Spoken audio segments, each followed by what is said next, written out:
નમસ્કાર, હું છું પ્રિયા અને તમે જોઈ રહ્યા છો જનતા કી જાણકારી ન્યૂઝ। નજર કરીએ આજના સમાચાર। સિદ્ધપુર તાલુકાના ધુમ્મડ ગામે વીજળી પડતા 2 પશુઓના મોત।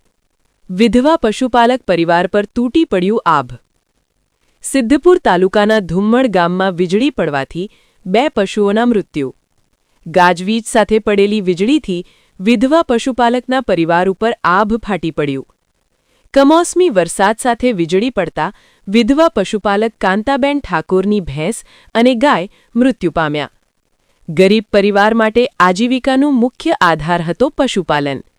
દૂધ વેચીને ચાલતું હતું પરિવારનું ગુજરાન। અચાનક આવેલી આ આફતથી પરિવાર સંકટમાં મુકાયો।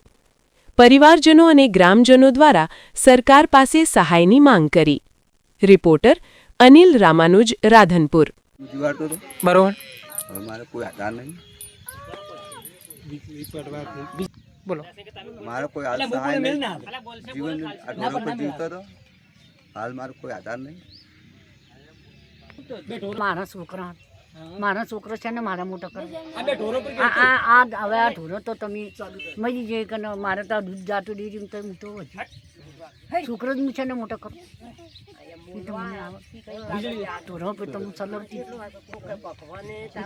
બધું ભગવાન નહીં